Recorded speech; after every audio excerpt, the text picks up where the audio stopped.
Meus amores, vamos continuar então com geografia agora, não é mesmo? Vamos iniciar mais um livro novo, vamos iniciar o livro 2 de geografia. Isso mesmo. E vocês vão ver que o nosso livro de geografia vai dar sequência aí no mesmo assunto de história, falando sobre cidade, sobre transformação, certo? Ontem nós vimos aí aula de história, né? Introduzimos o capítulo 5 do livro 2 de história. Então, hoje nós vamos introduzir o capítulo 5 de geografia, que está no livro 2. Falando também sobre cidade, falando também sobre mudanças, né? De como era antigamente e agora, né? Atualmente, que nós temos aqui. Então, vamos lá. Enquanto você pega seu livro, na abertura do capítulo, você aguarda o compartilhamento aqui da tela. Certo? Hoje nós vamos até a página 6. Então, vamos lá. A vida na cidade, páginas 2 a 6. Olha isso aqui. Se você observar, é a mesma foto do livro de história. Aqui, a fonte, que tinha um escravo aqui antes, retirando água da fonte. Aqui a fonte secou. O poste é poste de energia elétrica. Olha aqui os fios, não tem mais o acendedor.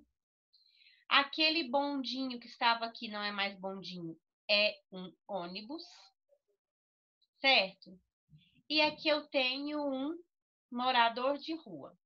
Tem até um cachorrinho aqui com ele, certo?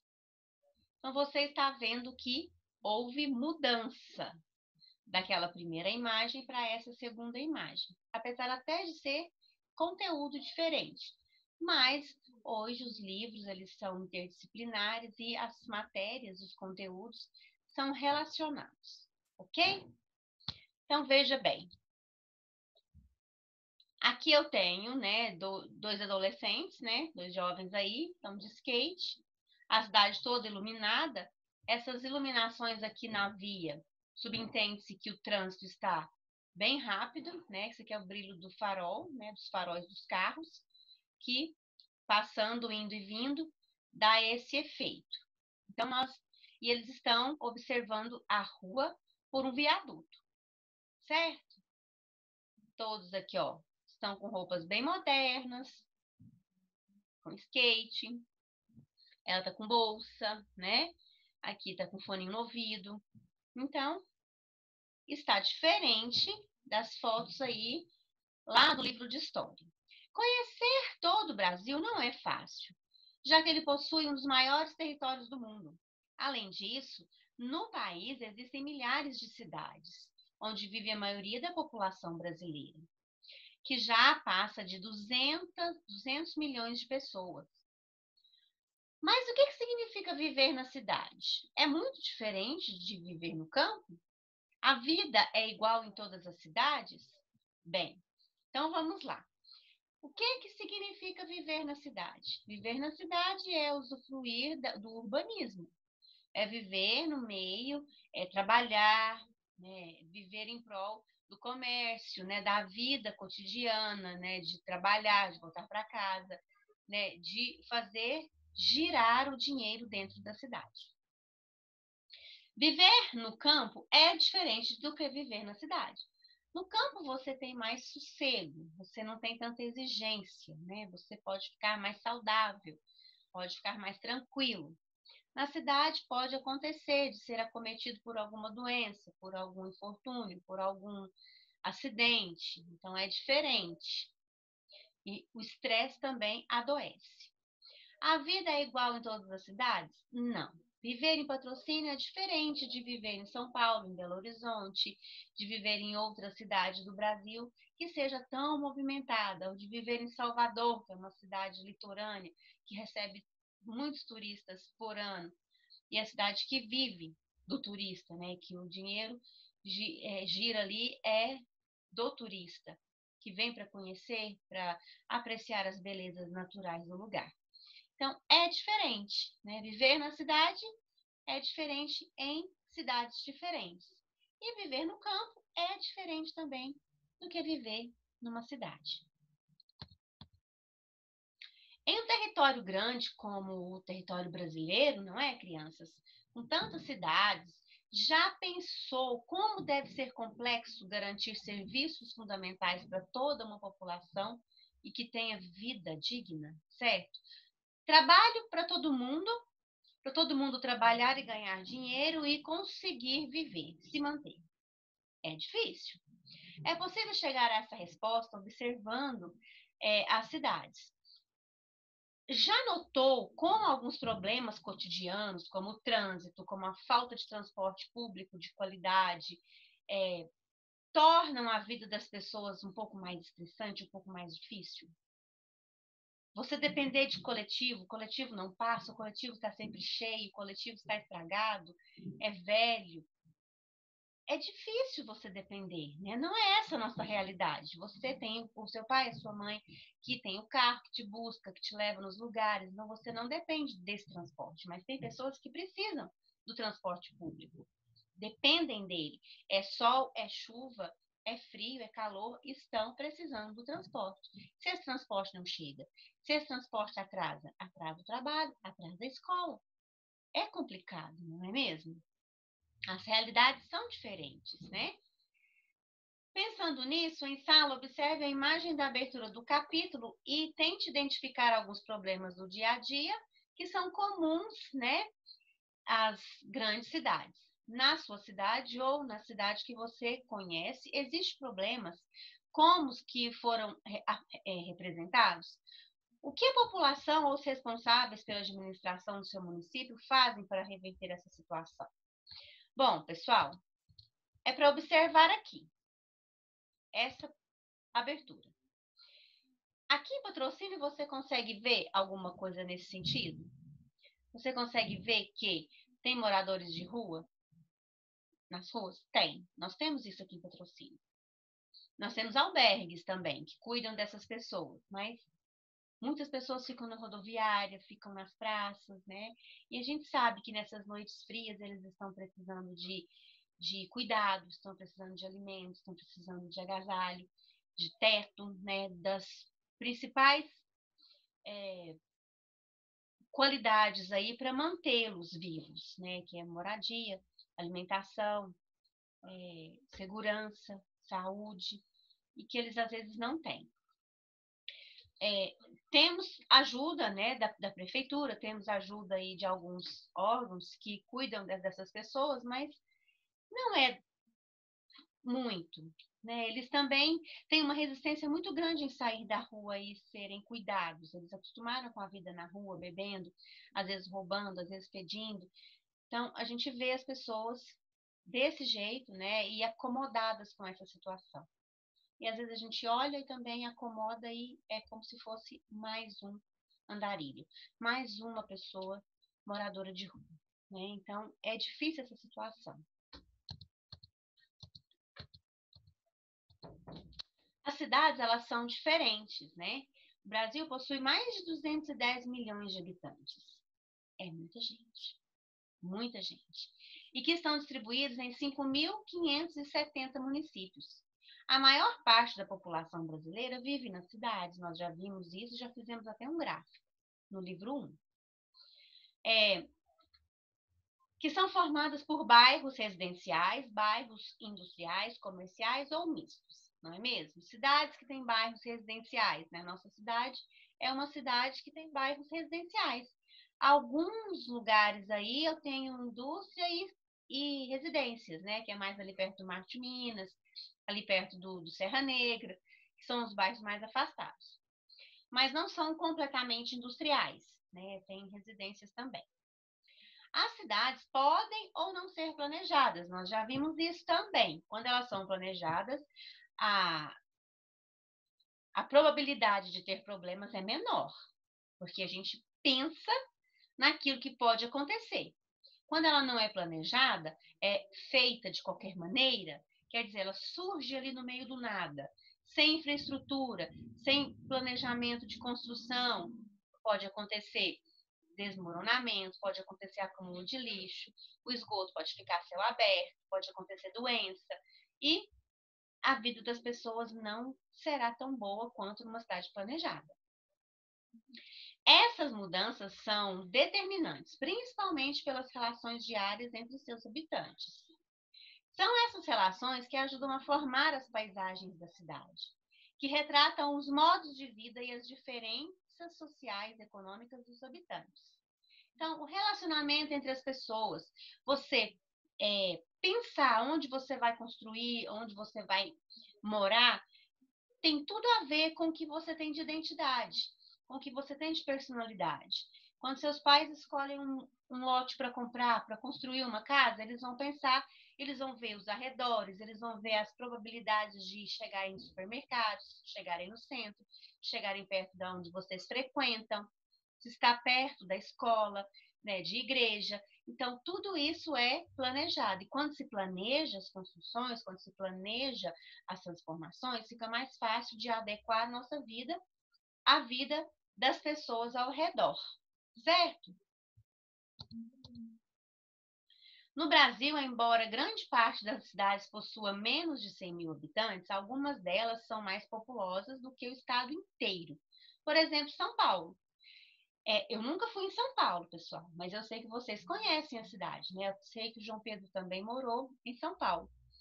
Então, assim, são cidades diferentes, né? Cidades movimentadas, agitadas, cidades assim que não se vê em muitas casas. A maioria prédio, né? São construções, as pessoas não moram embaixo, elas moram em cima.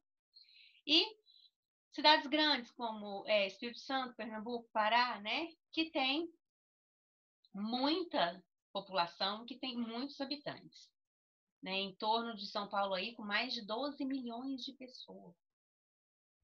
Meu Deus, né? É muita gente. São Paulo é a cidade que possui a maior população do Brasil. É uma das maiores do mundo. Sua região metropolitana tem mais de 21 milhões de habitantes, número 2 vezes maior do que toda a população de Portugal. É gente com força. Além do número de habitantes, existem inúmeros fatores que distinguem uma cidade das outras. Dentre eles, podemos citar os fatores naturais, por exemplo, cidade que é beira-mar, né? São cidades litorâneas, cidades que nasceram à beira do mar, surgiram no interior do país ou à beira dos rios. São características aí das cidades. Cidades que são construídas entre montanhas, entre picos, né? Cidades que estão nos vales, né? Então, são cidades diferentes. São Tomé, por exemplo, das Letras, em Minas Gerais, está a 1.440 metros acima do nível do mar. Aproximadamente, né, a proximidade do litoral e da altitude, ou seja, a posição em relação ao nível do mar são fundamentais. Por exemplo, determina o clima da cidade. Quanto mais alto, mais frio, certo? Porto Seguro, na Bahia, foi um dos primeiros vilarejos do Brasil e hoje possui uma população de quase 150 mil habitantes. O surgimento de Manaus, capital do estado do Amazonas, está diretamente ligado ao Rio Amazonas, que é o maior rio do mundo. Então, é uma coisa ligada à outra, é uma dependência. Porto Seguro tem mar. Ali, Manaus é rio. Então, tanto um quanto o outro tem a sua importância para o desenvolvimento e transformação do lugar. São Tomé das Letras, no sul do estado de Minas Gerais, é um pequeno município com cerca de 7 mil habitantes. Altamira, no Pará, é o maior município do Brasil em extensão territorial, quer dizer, ele é extenso, chegando a ser maior do que o estado do Ceará. É um lugar, é um município extenso. Né? Então, assim, são características diferentes da cidade. Vocês viram aí, cidades com muita população, cidade litorânea, né, de mar, cidade que é do interior e que tem rio, cidade que é grande, né, em extensão, mas não tem tantos habitantes assim, mas o território é extenso. Então, há cidades e cidades, características e características que predominam cada uma delas. Indique, né, quantos habitantes existem na sua cidade. Pessoal, o último censo que aconteceu foi em 2018. Então, até 2018, né, foram contados aí cerca de 90 mil habitantes. Mas nós já estamos em 2020, né, então já se passaram 2 anos. Provavelmente o censo vem novamente aí. Aí vai mudar esse número, mas por enquanto os dados que nós temos são dados pesquisados, né? E como acontece nascimento e morte, né, todo dia, esse número muda. Por isso que eu coloquei aproximadamente 90 mil habitantes, certo? Não é um número definido. Está aí entre, pode ser um pouco mais, pode ser um pouco menos, certo? Vamos marcar, então, as características da nossa cidade, né, em relação às características do quadro. A nossa cidade é uma cidade litorânea? É uma cidade urbana? Sim. Interiorana? Ela é do interior do estado? Sim. Formada basicamente por bairros industriais? Não. Chove com frequência? Também não. Porque aqui as nossas chuvas têm demorado bastante. Nós nem temos épocas chuvosas como antigamente, né? Tem mudado muito o clima. A presença de rios? Sim. Daqui a pouco eu vou dizer quais os rios aqui que estão na nossa região. É muito quente? Opa, perdão. Não, Patrocínio não é muito quente. O clima de Patrocínio é o clima tropical de altitude.